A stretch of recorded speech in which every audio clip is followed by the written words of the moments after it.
get brighter. Gonna get brighter.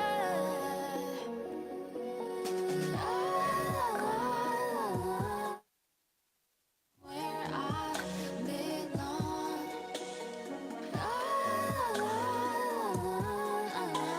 And where I belong. Uncomfortably lost.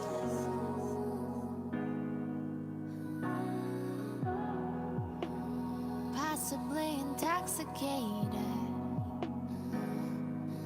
But I'm not apologizing. 'Cause I'm celebrating me and my creations, me and my creations. 'Cause I'm with you, I'm with you. Gotta get brighter, gotta get brighter. And where I belong. And where I belong.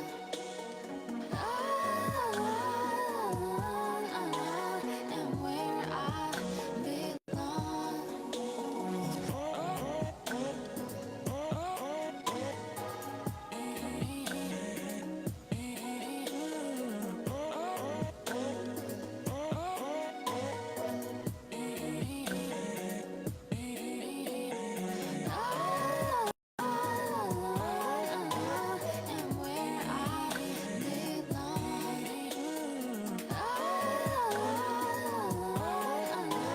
And where I belong.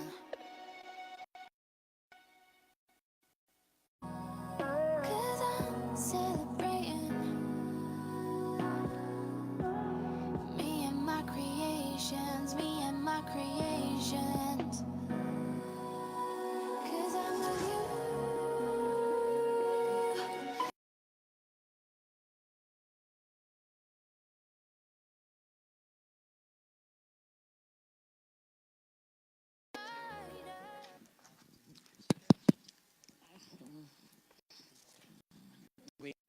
You throwing stuff at her. Hello. Hello, hello. They're throwing stuff in the building. No warning. Why are you throwing that? Hello, hello, hello, hello, hello, hello, everybody. We are here once again. You guys know how we do it. I am so excited to have my cheerings here. My millennials. The millennials are in the house. Give it up for the millennials. The millennials, you know, they say all kind of things about the millennials, but we're going to let the millennials make it on tonight. So you guys know how we do it. We kind of go around and introduce ourselves and so on and so forth. And I cannot wait to get to all of the guests. It's going to be awesome tonight. So let's start with Lori Fox. Go ahead, Lori. See, she introduced me because I threw something earlier. But yes, this is, you know, if you go back and watch every show, you hear us being like, this is the best one. It really just gets better. So tonight is going to be good. And I am Lori Fox, glad to be here and ready to just get in this tonight. Wow. All righty? Be good. Nick? Hello, hello, hello, everybody. I am Nikki Jackson. Am I on? I'll make sure. Okay. There you go. I am Nikki Jackson. Happy to be here once again another week, and I'm super excited about the show tonight. I had the pleasure of coming and sitting in the audience last week, so I'm definitely excited about tonight. So cool. And we got a man on, y'all. You know, this is very rare. He has been trying to get on here like forever. He was thinking about coming up with a new show instead of new wine, grapes and nuts. I'm like, no, you're not coming.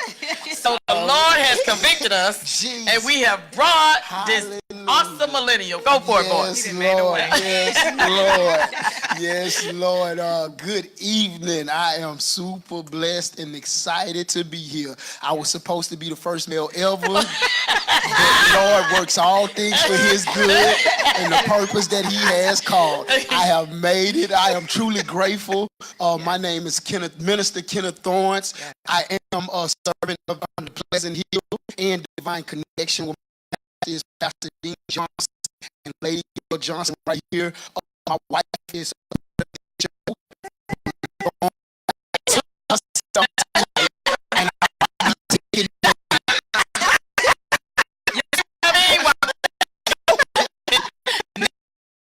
Beautiful lady. Thorne. I'm also a member of Pleasant Hill. I'm a mother of one, and I just rededicated my life back to God.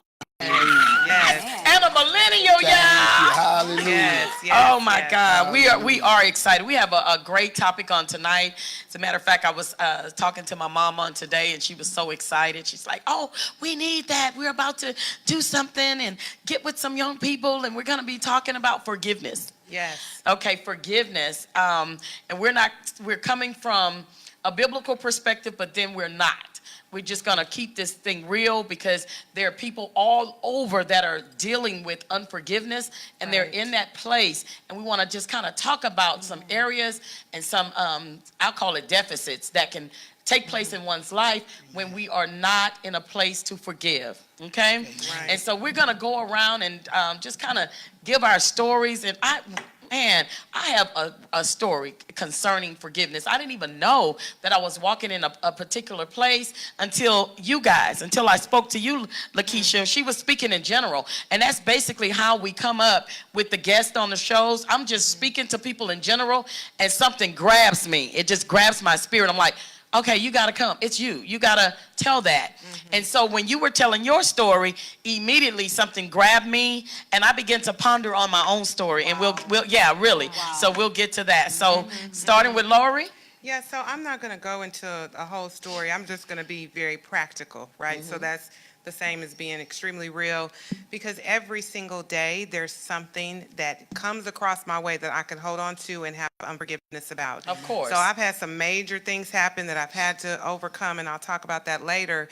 But I wanted to even make it more simple and just our day-to-day, how we get upset with people on our course. jobs or just our spouses, our friends, our family members. There is not anyone watching that this topic is not going to touch, because that little thing that you don't forgive, if you hold it, it'll still grow just as big as the big offense or the Wow. big issue that somebody did. So that's why you see people and families and friends that break up over something small, because with unforgiveness, it does not matter how small the seed is. It's all growing to the same size tree. Wow. So that's just Excellent. something that I wanted to kind of share, because everybody is touched by this. Everybody. It will grow if you don't deal with it. Nikki, your story. So forgiveness for me, I look at it as it's necessary. Oh, A lot of times we make it personal, but it's very necessary. yes. And there's a two-part, like you say, we deal with something every single day. I would say about 4 years ago, I was battling depression, suicide, because I was going through a divorce. And at that point, it was years, I did not want to forgive my ex-husband at all. There was so much trauma, things happened, I didn't. And one day I was on a show, and this lady said, when you forgive, because after the 2 years had passed, I'm like, okay, I forgive him. And I'm always a bubbly type person, but then after 2 years passed, I was on a show, and she said, you haven't forgiven until you forgive wholeheartedly. And that stuck with me for a long time. And when I tell you, once I was able to forgive him, I took myself out of bondage. Wow. And then 2 years after that, my daughter was killed by her kid's father. And her kid's father not only took her life, but took her boyfriend at the time's life. And, you know, at that point, it's like, God, Jeez. what's going on? So here we go again. We have to, because at the end of the day, I have 2 sons. And, you know, as a mother, I had to forgive someone that took somebody precious from me.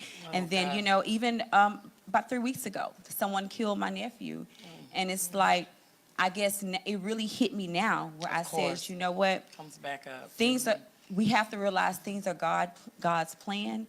God forgave us, and we have to be able to forgive and move on. That's KT? good. Jesus. That's good. That's powerful. That is truly powerful. I don't even want to tell nothing. I just want to question. See why we don't have You him are on? not a host. You are a guest tonight. You see why he won't be on till next year this time? Oh man, oh man, no, truly, man, that is a blessing. What Nikki is saying, man, and it's powerful for those words to even come out.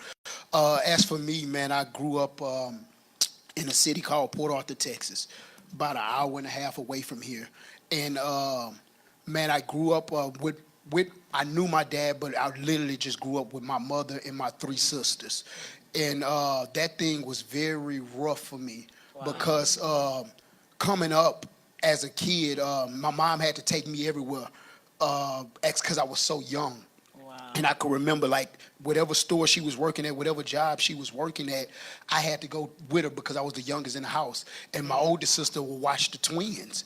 And, man, me and my mama sit at the store, man. We have watched people get shot. We have watched people get killed right in the middle of the parking lot of the store we was in. Man, I seen so much growing up. And as a kid, I didn't really get to experience being a kid. It was very, very, in my mind, it was rough. In my mind, it was hard without nobody else knowing. I know that I was like about, if Keisha, this is my sister, man, if she can even remember, I had to been every bit of about 6, 7 years old, and I used to go out and cut people grass next door or clean people houses when my mom would work early and I was able to stay at home with them. I just break out walking in the neighborhood and begin to cut people grass, knock on doors and see if I could clean up. So I always know how to clean up. That's why I got a clean up problem now. See, I go, anybody come to my house, I go, my mama, I go, hey, pick that up. I'm bring you to my I've been house. doing it too long.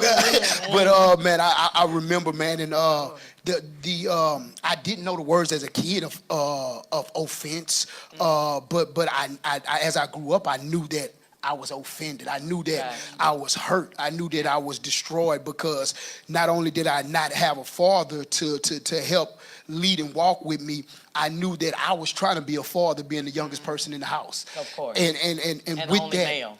the only male, and it made me do difficult things. It made me be a man before I wanted to be a man. It made me protect. I had guys come in the house that my mom dated in relationships, and a lot of people have gotten bad relationships. And even with those relationships, with my mom not getting help from other family or nothing like that, me being a man, if I see somebody talk to my mom crazy, do something crazy, I try to offend.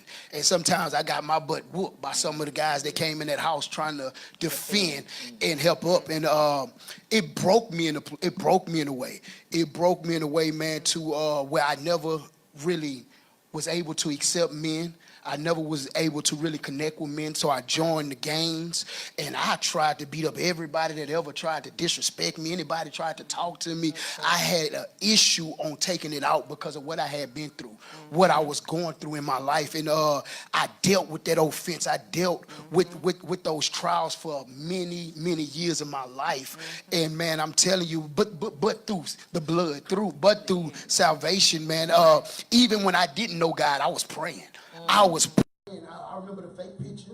If anybody get offended, I'm sorry. The fake picture that we used to have of Jesus. My mama had about 3 or 4 of them in the house. So every corner we turned, we had a Jesus. And so I used to, and even though God uses everything to work for His good. So even if that was false, I still start serving God through that picture. Come on now. And man, when my mama be at work and they'd come in and I knew she wasn't there at 2, 3 in the morning, I was praying at that picture. God, please let my mama be safe. Protect her. So God was working on me even through everything that I was going through. I was getting a relationship with God on my own without serving Him, without really giving my life to Him, but I believed in Him. I believed in Him, and man, through those trials and things that I was going through, man, God had kept me. He has brought me through the things that I have been through and things that I feel like I shouldn't have never survived. I watched my friends get killed and die. I watched it, man, and I still survived. I still survived. coming back around. I can't go on, girl. Well, Oh. coming up, like my brother said, we grew up in a single parent household. Mom worked 3 jobs. She barely was there, and we couldn't get mad at her or anything because she was just only trying to raise us and support us the best way she could. You know, we didn't have family. It still kind of bothered me a little bit, but Okay, Mama. I didn't know that it hurt. I had so much anger inside of me until one day I was sitting at my brother's house and he was like, "You don't have to keep putting on that persona as if you hard. You don't always have to put on that toughness because most people won't come up to you and approach you because you always have a wall up of being so hurt." And I never understood why I was so hurt. And I, like growing up, I heard my mama told my brother, "You're the man of the house." And I'm sitting in the house and I'm like, how he the man of the house? He the baby. You know, he not running nothing up in here. I'm not about to listen to him. So we always fought in the house when my mama was gone because he always wanted to be the father or whatever. And I wasn't having it because I'm like, I know I'm the oldest. Like, you gonna listen to me. But I didn't know how much anger that I was holding on to and who I was like literally angry with until I started getting older. Like, I started looking for love in all the wrong places. I knew what a mother love was, but I didn't know what a father love was. You know, they always say that a daughter's first love should be her father's, and that's what she should get it from. But I can't say that, you know. So I started messing with older guys at a younger age. I'm not gonna lie. Some of them I thought, you know, they was filling that void for me, you know. So some of them gave me open doors and opportunities for me to travel and give me money, and I didn't have to do too much, you know. So it was like, I knew it wasn't right, but at the end of the day, I was looking at, I ain't got to work for it, you know what I'm saying? Hey, it's here, it's free, it's handed to me, but I was paying a consequence for it every single time, you know. So, I mean, the hurt is real. Like, so many people hide it. I hid it for so long, like that, and I can't tell y'all until the end, but like my outcome is amazing. I operated out for hurt and hatred for so many years, and I didn't recognize it. But I knew my attitude sucked. I was in a service, and they used to, Lakeisha, before you even get in the classroom, go ahead and do push-ups because I already know your attitude in your mouth is to say something that you aren't supposed to say. You know, so yeah, I always had to do push-ups before my time. But all I say is, like, don't harbor onto that hurt. Don't harbor onto that pain. It's somebody that you can speak to, but it's also God, number one. If you don't want your information to get out there like that, fall on your knees and pray because He's going to keep that secret with you. It's between you and Him, period, point blank. But I thank my mom for always being there, you know, and doing it by herself. You know, I'm not giving nobody else any credit but my mom and God. That's it. Nobody else can get that credit because the hurt is still real, and I'm still working on it. I'm not fully recovered. I'm still working on it day by day. Each day my feet hit the floor, I'm trying to be a better person, be a better me, be a better mother to my child, because sometimes you pick up bad habits growing up, you know, and I'm not the best mother. You know, and it's some things in my past that still kind of hunt me when it's time to raise my son, you know. And each day I just try to be the best mother I can, and I try to watch what I say to him and talk to him because I don't want him to grow up how I grew up. I want something different from him. That's all. Thank you. Oh, that is, come on. That's the millennials, y'all. I mean, just being totally honest. So I'm going to tell you how much of a blessing and how much elevation is coming to you because you blessed me. You I began to retract some things when I spoke to you that day because I didn't have a relationship with my father until I was like 14. My mom and my dad separated. They were married and they separated when my mom was 6 months pregnant with me. And my uncle would this is what he tells me all the time. He said, "Oh my God, when you were born, that's all you did was cry. You were a crybaby. Oh, we kept you, me and my wife one day, and I started thinking, why was I a crybaby? Why did I cry so much?" But then my mom said when her and my dad separated, that's all she did was cry. And then not only that, I believe that rejection began in the womb. that detachment Right. came in the womb. And so what happened is, even when I met my father, I never bonded with my father. My sister did, my eldest sister, it was me and her. She bonded with my dad. My dad had 3 other kids. He was married, and I mean, when we would go there, I mean, he had 3 other kids. He was married, and he had a girlfriend. So we would go to the girlfriends. We would go to, so I knew where I had that homongous spirit from, but I didn't know. We all like, She just said, oh, okay. we all like, I know where I got that from. You know, but okay, that wasn't all that fun. no, we actually was just saying we all got It that was T-shirt. just crazy. I had that You know, we would go, we would stay at the wife's house. He would stay there sometimes, and then it was nights he would stay with his girlfriend. And so it is what it is. So we would go, the girlfriend had a studio, and we would go to the studio, and we enjoyed doing that. And then we would go back and stay. It was weird, crazy. I didn't even know all of that until years later. I'm like, oh, that's where he would be all night long, because that's what he did. But the flip side and the good side is when you were talking, not long after that, I had a conversation with my uncle. And my uncle is the only person that really, my youngest uncle, that gave me an idea of where a lot of my other traits came from. You know what I'm saying? And so my dad, he said, your dad was just extreme. My dad was accepted into Xavier Prep to become a doctor. He said, and back then you had to be light-skinned and you had to be this. He said he was a very, very smart man. He said, my uncle has a master's degree in social work. He said, I became who I am because your dad and your mom lived with us, and I was maybe like in 7th or 8th grade. He said, and he had so many books, from Marcus Garvey to James Baldwin, all of these books. He said, and I began to read those books, and I began to understand who I was and who I could become. He said, so I attribute all that to your father. And I'm like, okay. So I'm thinking, that's where I got this reading thing. I will read you under the table. You know, so, you know, that's where I got the reading thing from. And then on the flip side, he also said, when your dad disappeared, he would disappear. So that's where I got that 1, 2, 3, boom, you're gone thing. And I always was like, could go off. You know, I left home really young, would go off and by myself and make it happen. And that's what my dad did. He left, he went to New York, and he never looked back. He never came back. He lived there, and he died there. And so all of these different things, you know, I came to appreciate. Although we never bonded, even at the time of his death, I tried to have a sense of something, but I just couldn't connect with it.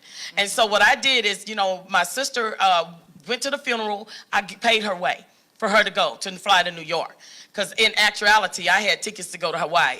And I said, and it is what it is, because there was no connection, there was no bonding. And you know, and it came basically, I believe, from being young and being in a very unhealthy situation growing up, and to have things happen. And I can recall praying, I wish my daddy come get me. I had never seen my father. I wish my dad come get me. I wish, where could he be? If he only knew, he would do this. And so then that's at a young age, that happens. But then when you become older and you have a sense that, you know, nobody's coming to get me. I got to deal with this stuff, and this is the way it's going to be. Then that turns into bitterness, and you become bitter with the parties involved. And so what happens is you get that anger, that sense of anger. You get the anger, and then you get the bitterness, and that becomes really, like you say, you walk into a room. Well, I never did that. I always would smile, but I would cut. It was just, look, I'm not even taking it that far, because that thing had penetrated my heart. It has set up around my heart. If I'm for you, I'm for you. I'm the one that if you picking on Kenneth because he think he all that, and we in school, I'm the one that's gonna throw my lunch on you. Leave him alone. Don't mess with Kenneth. I don't care if I get suspended. That was just really, because that's how I flowed. Unbeknownst to me, that was nothing but anger. You know, that had turned into really a bitterness, anger, whatever you want to call it. And people say you need anger management. No, what I needed was the blood, because I could count to 10, I could do all that kind of stuff, but it was no stopping me. When I saw black and red, and that was it. And so it's a flip side. I said that to say it's a flip side, and I think we have to sometimes look at the glass as being half full instead of half empty. For all those years, I saw a half empty glass. I never knew the traits and the different things that I got from this individual, from this man, that really made me who I am. You know what I'm saying? And so that's my story. But you, baby girl, took me there, because when immediately things begin to shift. And I got this call. I'm like, what in the world is going on? But you opened, because I probably wouldn't even have heard it if I had not heard you and your avenue that you had to walk through. So to God be the glory. And you have to continue to do that. You have to continue to allow your story to be told and speak truth to power. And it'll help somebody. Lola? Yeah, because the worst thing becomes the best thing. Come on And that's now. for real. Like the worst thing in your life and the worst thing of dealing with it. So like right now, it's like I thought that was the worst thing when I had to go through it. But then when you have to start dealing with it, it's the worst thing too. But that becomes the best thing. Oh, goodness. Because if you can deal with that, then you don't pass that down to your children. And that's really what it's about. At the end of the day, it's a generational thing. Of course. Because we gonna come and go, but our children are still gonna be here. So we're gonna keep reproducing the same thing or something different.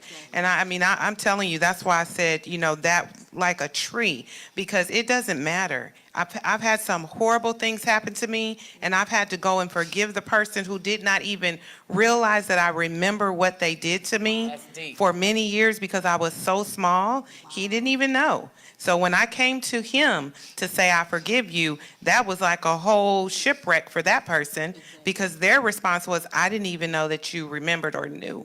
Yes, I remembered. Yes, I knew. And I'm telling you, I forgave, but I didn't forget. And that's course. very important, because a lot of times people don't want to deal with forgiveness because they think that you're saying that means I have to forget. Right. Listen, Come on. I got a scar on my head because I was hard-headed and was messing around with my brother when I should have been in the house and got stitches in my head. That mark will always be there. It's not going to go away, right? But it doesn't hurt. It's not open and bleeding. Come on, It's girl. healed, but That's it's still perfect. there. Yes. So those things that we've gone through, the mark is going to be there. You're going to remember what happened, but it's not going to hurt. It's not going to feel the same way. That's how you know when God is starting to deal with us. And I keep that just personally as my measure. So every day when I'm going through things, that's my measure. Okay, you can't sit this down. And you starting to act like little Dr. Jekyll and Mr. Hyde, Mrs. Hyde. We got an issue here, because we can fool ourselves and think, oh, no, I'm good. You good until you get right there at that place. And then every trigger, right, goes off. So, it's just so important. I was telling Mother last night, I was studying because I couldn't sleep, and I was just like, God, I can go like to a major issue or just things that happen daily. We gonna deal with this to the end, right? Till we up out of here. But one thing that I looked at that I was just stunned. I called Mother this morning, was like, oh my God. So this is just how serious this thing is. So unforgiveness is classified in medical books as a disease.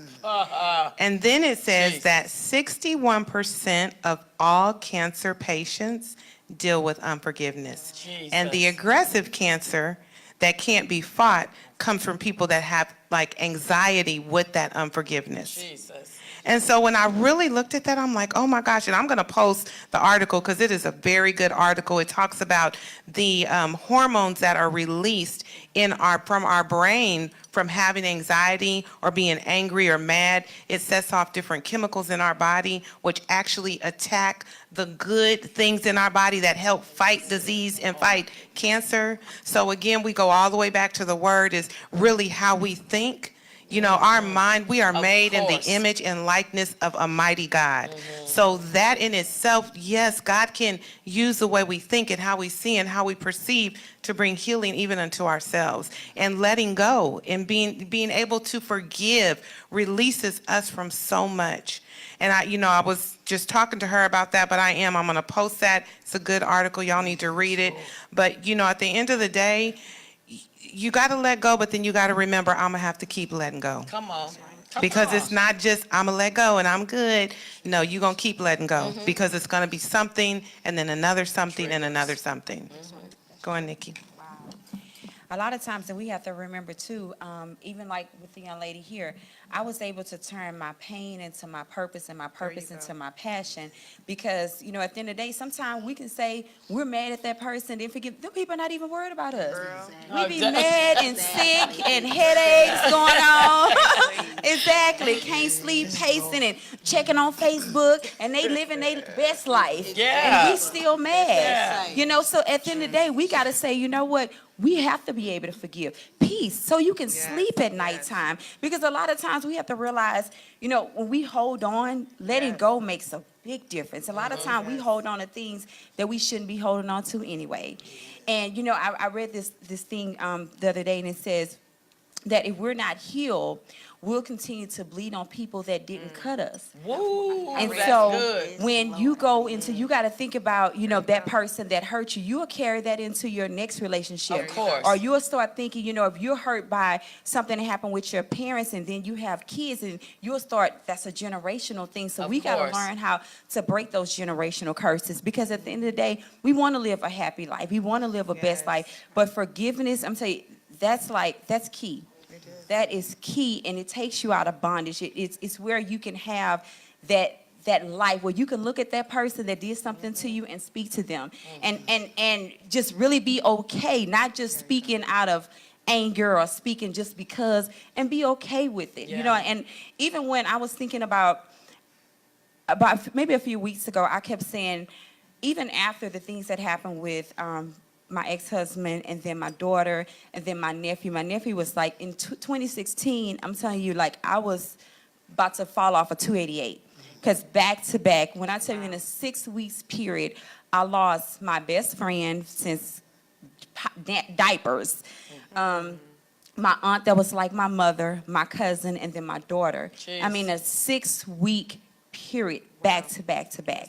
So 2016, it was like, I never grieved. After that happened, the day after we buried our daughter on Saturday, I flew out for work on Sunday. I never had time to grieve. 2017, it was just like go time. You know, we're focusing on, I used that platform and able to bring out the domestic violence Of course. organization. And then in 2018, it was like a cycle. My ex-fiance passed away in June, and then my nephew was killed 3 weeks ago. So it's like, what do you do? And then at that time, that's when I was able to grieve. But I was grieving over all those things that happened Of course. 2 years ago. Of course. You know, you think about even like now, I was able to, after that week of being off of, you know, having the things, I went home, and I'm from Beaumont, so we're like neck and neck. And, you know, I said, right now, it's so much murder going on in our hometown. Wow. And I said, you know what? Somebody has to make a difference. I went down, I contacted the news. We did a news press for my nephew because, you know, it's one thing for someone to die. But just like I told when I spoke and I wanted the guys to turn themselves in, it's different when you take a life. And my hurt was different. You know, people die every day. But Right. even like with my daughter, it's a difference between dying and somebody murdering. That's Yeah. right, of So course. my hurt is different. You know, and I had to be able to, you know what, I had to forgive those guys again. So a lot of time we gotta forgive, we gotta let go. Because guess what? It's something gonna happen next week, and what we gonna do? So we're gonna make ourselves, and then a lot of time the forgiveness, it's a lot of distractions. Of course. And it just sets us back. KT. Man, that's truly powerful. I want to piggyback off of what she said about just forgiveness and that we're worried about what we have done or who have offended us and that they're going about their best life. Excuse me. And that doesn't mean that they have a perfect life.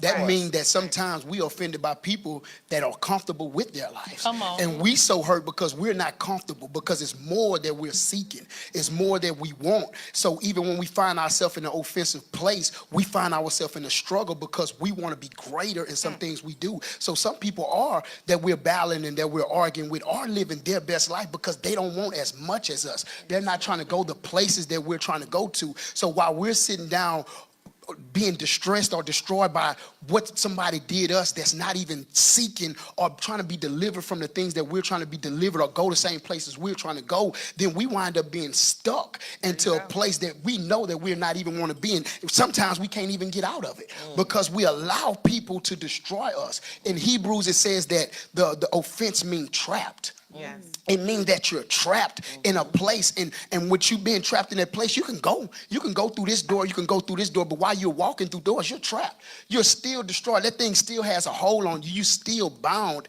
and you're still jacked up. And man, for a man perspective, I believe that my testimony is powerful for not having a father figure. Man, when I was in the 7th grade, that was my first drive-by. I did my first drive, and I was in the 7th grade, and I was at a high school. And I went in the back of a high school and was shooting at some guys in the back of the high school. And the pastor found out about it, but before he found out about it, they dropped me like 2 blocks back to junior high school. And I walked the other 2 blocks because we seen all the police standing in front of the school. So they knew that somebody that's told them my name, and they waiting at the school for me to show up. And they dropped me. I walked like I never did nothing. They snatched me up, took me to the inside the school, wanted to search through the lockers and everything. And I can remember my mom said, "Nah, this is it. I don't know if me and my mom ever went to church, but I know she was like, oh no, we going to somebody's church." And man, I went to church so regular. I went to church. The people in the church was camping on me. They like, look at this little boy. I walked up there straight. They was like, if anybody need to be saved and delivered, come to my mama. To drag me up there with a pleather coat on. Pants was dirty. She was like, he got to get this help. She just needed some help. She needed some help, man, because of what I was in, what I was going through as a man. Yeah, man, all I had was other guys that had my back. All I had was guys in the streets that I thought that, man, we'd die for each other. And they knew me. They knew that I was ready to die for them because I had nothing else. I had my sisters, and my sister just found out the other day. I was like, man, I used to always pray, God, take me before y'all. I was like, God, let me protect them and get them to a place, and then just take me. I'm ready to go because I was frustrated with life. I wanted my life to be taken away because I was not happy with myself. But and in the midst of that, man, mom took me to that church. Man, she talked to that pastor. She was like, hey, man, if you can help me out in any kind of way, man, that pastor had took me in. And he was like, yeah, he can stay over here, man. He took me in, and I'm telling you, man, him and his wife was great. But I wind up going in that house, still doing what I wanted. I'm beating up that man's sons. That man, that's it. You got to go. And he pulled me outside, right? He pulled me outside. Don't nobody know the story. He's like, you put your hands on my son? I was like, man, he just boom, he stole off. He real stole it. Real got to repent today. If he forgot, he got to repent. He told me to pack my bag. That man kicked me out.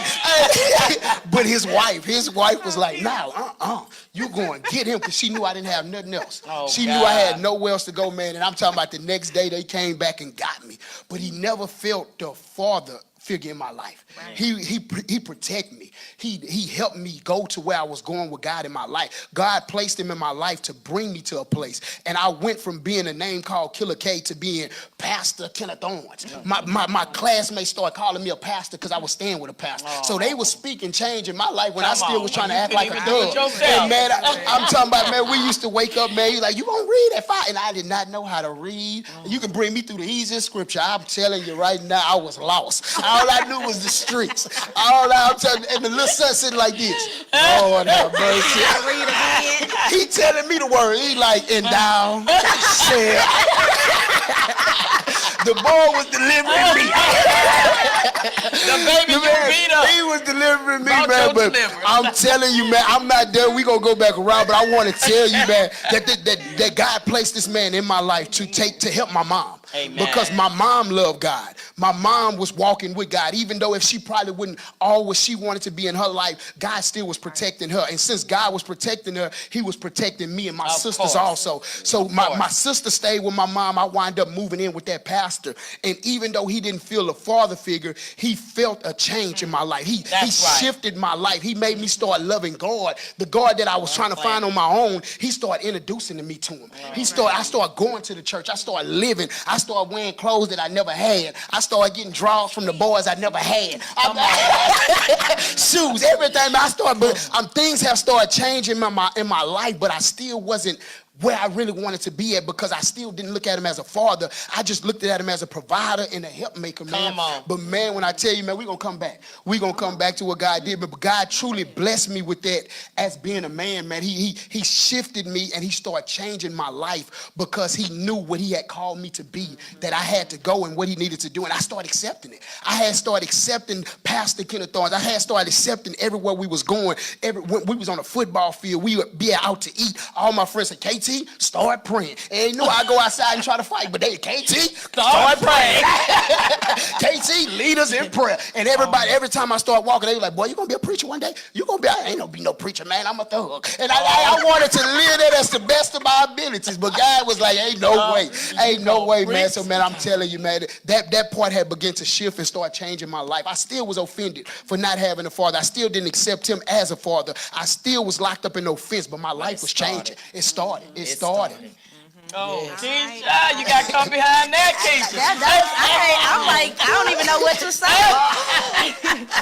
But I didn't know I was trapped, and until I will sit in a house with with me and my twin sister, we'll just be riding, or I'll call my mom. I call her like 8 times a day. I know I work her nerves, but I call my mom or I call my brother. It's anybody that I would sit with. I knew that was holding me hostage, because even when the conversation wasn't about my father, I would bring it up in a conversation, and it had nothing to do with it.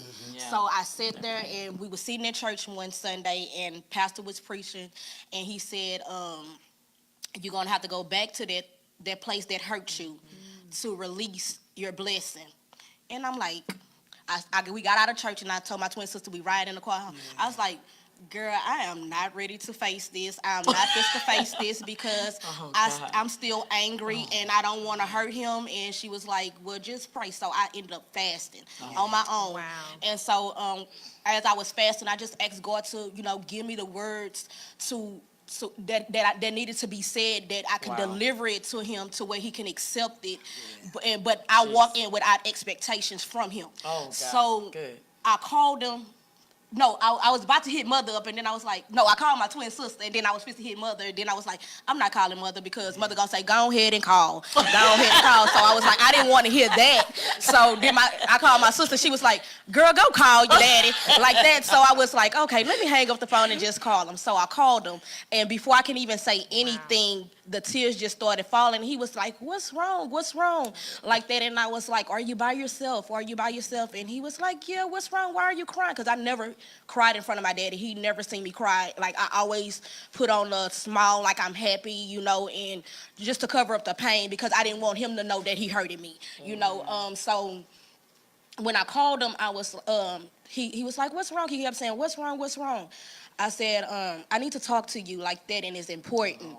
And so he just kept saying, what's wrong? What's wrong? And I was like, I just started off, a daughter's first love supposed to be her dad, and the phone got silent.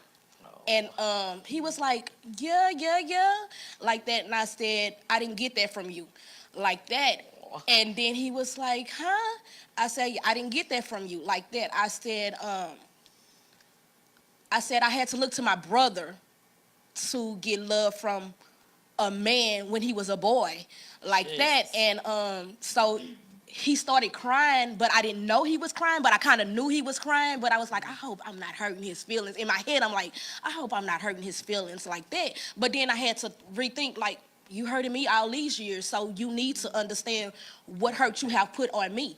And I was like, I don't want you to say anything. I just need you to listen to me. Okay. I don't need your excuses. I don't need anything. I just need you to listen to what I've been through. And I just went on and just told him how I felt. He felt us as a father. He was absent, because when you, as a teen, you see your dad married to another woman, and he's participating in all their events and activities, and he don't miss a beat when it come down to them or his other nieces and nephews. But when it comes to you, and you always inviting them to things, and it's always an excuse, and and then you have to call on your mom and cry, or you call on your brother and cry, because that's all you have, and so I knew I had to address that thing. And so after I did it, it was like, oh, I swear, it felt like I lost 100 pounds Wow. off of me. did. I sat in my room and I just cried and I fell on the floor and I just said, God, I give my life back to you because you helped me get through this. Like that, after all these years of hurt and pain, I cannot operate no more off of hurt. I'm operating nothing but off of love from this point on. And I hit Mother up and she said, girl, yes. Girl, yes, that is gonna be the topic, baby. You are on the show. And I was like, girl, I'm famous. I am finally famous right now on the platform. Yes, Lord, hallelujah. That's the millennials, baby. They will tell you. So I had called my brother or whatever, and I got excited. I told my whole family, I was like, girl, your girl made it on Wine Talk. And my mama was like, really? I said, she's like, girl, when? I said, girl, it's like 2 months ago, 2 months from now, but I'm on Wine Talk. But I was so excited because it really have brought peace to my life. Like, I operate God. Thank you, totally God. different. Like, I don't let anybody come tell me anything and just accept it to feel love. Like, you have to really come with me with love. Because Come at on. this point now, I know what love is because I learned how to love myself. Oh. You know what I'm saying? So, no, I'm not opening myself and giving you any part of me because Bam. you're not deserving of it. Oh, Until God. I get a ring. You better get it, So, it is what it is. I'm just saying, like, this have been a blessing. Going back to church, to pastor and mother, like, I already knew the connection was amazing because I've been there. But when I got pregnant, I just felt I let God down. So I walked out away from church because I was like, God gave me another chance. I didn't let him down. I didn't got pregnant. I'm not married. This is not how I want to bring a child into the world. But then mother was like, my baby, come back. And I ended up coming back. I talked to my brother and we started praying and we call each other faithfully. We pray with each other. We give each other testimonies almost on a daily basis. God has been amazing since I have opened up and gave my daddy told my daddy how I really feel. My life have tremendously changed. Whoa. And I can say right now, yes, I can say right now I'm operating and I'm an amazing mother because I watch what I say. And I am a beautiful young lady and I operate out for God from this point on. And I just say thank you, mother and father, for helping me change my life and get back into God. That's the millennials. Awesome. The millennials. Don't let anybody tell you that the millennials don't want God. They all over the place. He always have a ram in the bush, always have a remnant. And these are the millennials. I'm just going to read a little bit. I found some notes on today. This comes from a book, and you guys have to get this book. Someone is going to post it up. It's a free book. It's a free ebook, and it's called The 4 Steps of Forgiveness. It's so cool. And so it says the first chapter talks about why forgive, and it says what all of you, me, everybody has said. Forgiveness sets you free. You benefit immensely when you choose to forgive, and so does everybody else around you. Because if you don't forgive and you're walking in those areas, everybody has to suffer if you are walking in unforgiveness. Then it says forgiveness helps you achieve even your most practical and immediate goals. Yes. So, and this is this is from the spiritual perspective. You hold up things in the atmosphere that want to be and needs to be released to you when you do not forgive. So some people have not been promoted because promotion comes from God, comes from the Lord, and there haven't been any promotion because you refuse to forgive. And he tells us, before we can even give our gift to him, leave it at the altar, we got to go and be reconciled unto our brother. Okay? Then it says, the choices you make and the things that you believe are possible, you believe are possible with all to be influenced by the ways you have not forgiven. Everything that we believe, every choice that we make, it's going to be influenced by our unforgiveness. Okay? So for instance, I may love Kenneth and we're in relationship, but that unforgiveness that I have for my dad is going to affect my relationship when I see Kenneth act like my daddy. Or I see that trigger. I'm like, look, what's up? And you know, me and Ken used to do that too. Because he had it, I had it. This joker would come into school because we all work together. And he had those habits on and not speak, and I do. I ain't speaking to him either. Two guys say, you acting crazy this morning? Well, we just both gonna be crazy this morning. But see, all of that stuff affects your relationship.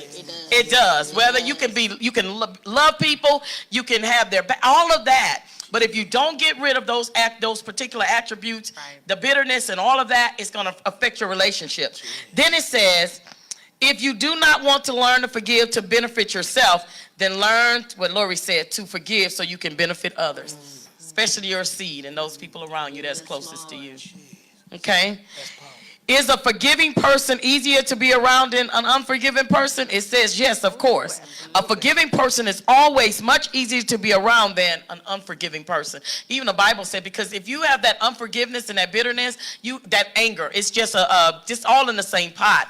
And even the word tells us, don't be friends with an angry man. You know why? Because they'll click on you.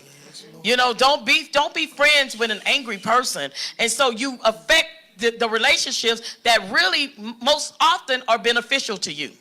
And so it talks about the 4 steps to forgiveness. It says the first step is, what do you guys think about this? It says, state who you need to forgive and for what. Did we have to do that? You have to state who you need to forgive. If it's your daddy, if your grandma that been dead 15 years, you still mad at that woman. And she been gone, she been in heaven or wherever she at for 15 years. And you say, because you know my grandma did that stuff, because she said this and she said that. I know people that are still upset with people that are in the grave. Cannot move past, cannot move forward for dead people. I said, boo, that's the movie. The movie is, oh, I see dead people. You still seeing dead people, and you will not release them, and you are still, I know people that are living in a place of poverty of spirit because they will not release dead people. Okay? It says, secondly, acknowledge how you currently feel about the situation. That's what Keisha did. I am hurt, I am frustrated, and I am angry. We have to acknowledge it. Stop putting up a fake mask saying that, you know, I'm okay, I'm all right. Because eventually it's going to come out. The way you move and the way you act, it's coming out. So you just have to go ahead on and keep it real and state it. Look, you offended me. You hurt. I've learned how to do that quick. You know, because I used to keep it and I wanted to be mad. Because I'm, look, I'm mad with you, and you. It's all right with me. You know, and because that stuff will escalate in your life. But now I'm like, look at here. You hurt my feelings. I don't know if you said what you meant, but you need to check that before you wreck that. Because I'm trying to live free. Y'all know it's the truth. Come on now. Check all that. Thirdly, y'all want to laugh at mother. I'm trying to be free, baby. I'm trying to stay free. Hallelujah. You need to check all of that. Yes. Thirdly, it says state the benefits you will get from forgiving. What are the benefits? Promotion, peace, Jesus, peace. You know, being able to move forward, to raise your children in a different light, in a different way. So that benefit continues on. Anxiety, oh my God. Say that. Anxiety, depression, release. Really, all of that comes from bitterness. Yes. Man. Okay, and lastly, y'all got to get the book. It's free. It's free. And they're gonna post it. It's a free ebook. All you have to do is just download it as a PDF and you can read it. It says the fourth step is commit yourself to forgiving. That's what Lori said. We're not saying forget. People used to say that, and just slogans. You can't forgive if you don't forget. Girl, how am I gonna forget? What this man cut me with a knife. Then took half of my ear off, and I go to the mirror, can't even wear earrings, and you talking about you haven't forgiven until you forget. Stop all that foolishness. That's a cliche. You know what I'm saying? You will remember that, but let me tell you, you know when you're free, like Lori said, it has been things that have happened, and I'm like, you know what? I don't know where I'm going with this. I've been in a relationship with people that cut me so deep to where when you would mention their name, the back of my hair, the neck on the back of my hair would stand up. And I knew I was not free. I would take that thing to a whole new level, go from 0 to 1,000. Real quick. And I've had good friends of mine, because one person in particular was a good friend. Our children had been in relationships since they were in 3rd grade. Our children were adults. And I'm telling you, we were food stamp swapping people. She would get food stamps and I would pay for them. You know what I'm saying? That kind of stuff. You get a little more. Don't tell the government. Don't tell the government. But anyway, you know. Oh, yes, Lord. I was trying You know, that's how tight we were. Now you know if you give people extra food stamps. Y'all tight. You tight. You tight. But I'm telling you, but she could not get past that envy. It was just something I always knew what it was. It was, you have a husband and you have this and you have that, not knowing that nothing was perfected in my life. You know what I'm saying? But just could not get past that, could not deal with that. And finally, the breaking point was almost just totally destroyed my family. Destroyed my daughter at my lowest time, the lowest time in my life. That's when the knife came and it almost took me out. And so I had other good friends, we were in partnership with people, and I had friends to say, girl, stop acting like that. I'm like, don't say it. Don't just go on. Don't say it. Don't say it. Until finally I knew when I was free. God continued. That's how awesome and great and powerful and oh my God. God just did so much for me that I had to release it. He showed me loving kindness and mercy. And because he showed me so much love and kindness and mercy, I had to release it. And I remember when we had our grand opening of our new church, I couldn't believe it. We built in 7 years, and it was so much. It was so hectic and weighty, but God allowed it to be. I could not believe it. And she came to the grand opening. And when she did, she spoke and I spoke and we embraced each other. It just didn't hurt no more. And I knew I was free. And I was free because of the mercy and the loving kindness that God had shown unto me. It just didn't hurt no more. I mean, you could say it, you could run it. You know, it was still, I remembered it, but it just didn't hurt like it used to. And it was only, and I couldn't figure it out. I couldn't figure out why I was still not upset about that. You know, after all that she had done. And I sat back and I began to evaluate the situation. And it was the mercies of God and his love. He said, I love you so much. I know you're walking this offense. You know, you're still shouting over it and you blessing me with it. And I'm going to let you make it. I'm going to let you make it. And so that allowed me, because of his, don't tell me that God don't bless crazy people. Don't tell me that he will not bless you and that God ain't gonna do this. No, God did that for me because it was absolutely positively real. It was real, but it just didn't, and he delivered me from it. I know the pure deliverance because it didn't hurt me no more. You know, because it used to sting really bad. But I'm telling you, and I'm speaking openly to people, you evaluate that situation, because when you come out of it, you can't give nobody glory but God. It is of the mercies of the Lord that we are not consumed. His compassion fail not. He gave me new mercies.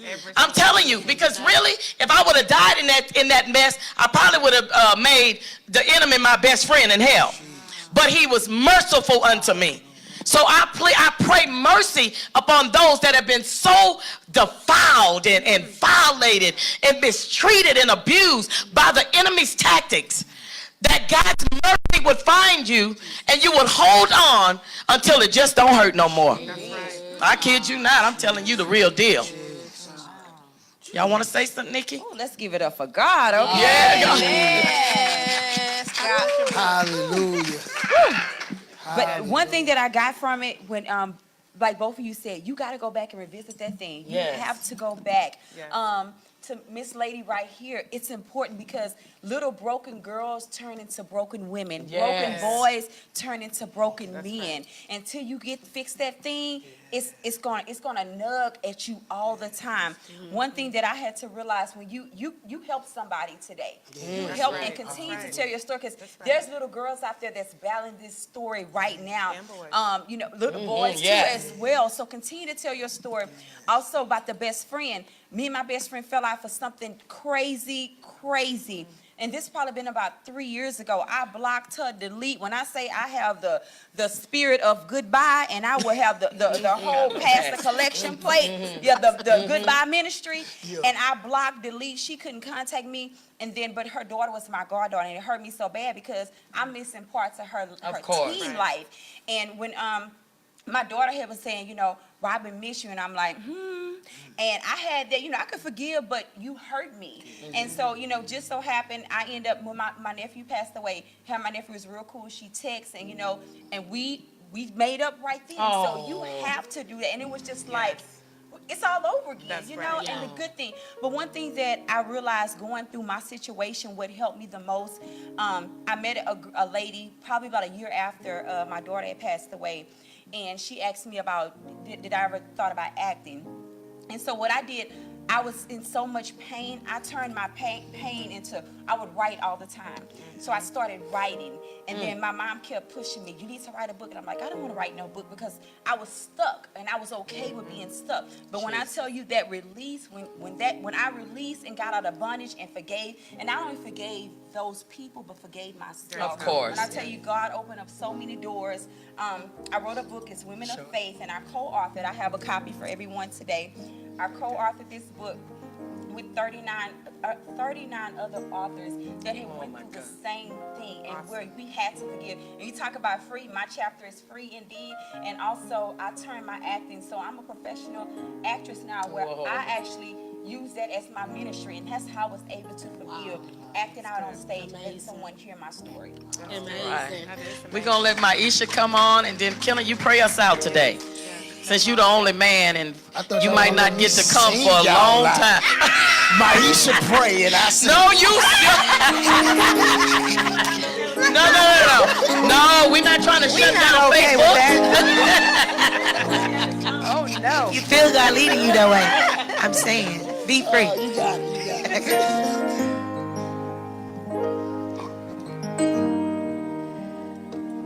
Oh, Jesus. We want to be free. Be healed from the internal torment. We want hearts that forgive, that live and let live, full of compassion, releasing as you did. We want to show them how you love them. We want to let it all go.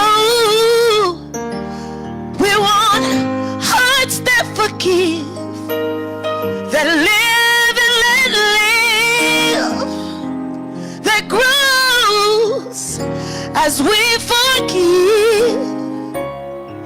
Now walking in offenses, releasing your compassion. That's what we're asking, for hearts that forgive, that live and let live, where even our enemies are released and forgiven. Compassion for the masses. We just want to love as you did. Hearts that forgive, that live and let live, full of compassion. Father God, we just come to you, God. We just thank you for your glory on today, oh Father God. We thank you because the Spirit has fell over the internet, oh Father God. Your Spirit has dwelled in this building on today, oh Father God. Your word has went forth, and you shall watch over it to be performed, oh God. We thank you for your glory. We thank you for your power. We thank you that deliverance has took place in somebody's home on today, oh God. Offense have fell off somebody's door. Offense has fell out of somebody's mind. Offense has fell off of somebody's hearts. God, we thank you that deliverance has took place. Somebody has been set free. Somebody has been delivered. Somebody has forgave their father. Somebody has forgave their mother. Somebody has forgave their husband. Somebody has has forgave their wife. Somebody has forgave their kids. Their kids have forgave their parents. God, we thank you that deliverance has set forth on tonight. We thank you that heaven has woken up, oh God. We thank you that heaven has fell down. We thank you, Yahweh, for having your way. We thank you for the spirit of obedience. We thank you, oh Father God, for the sacrifices. We thank you, oh Father God, for the blood that you have shed. God, now go forth, oh Father God. Perform your works, oh God. Perform your works with your men. Perform your works with your women. Perform your works with your Christians. Perform your work with your believers. We thank you, God. We receive you, oh God. We dwell in your presence, oh God. We thank you and we give you glory on today. In Jesus' mighty name, God. Amen, God. Glory.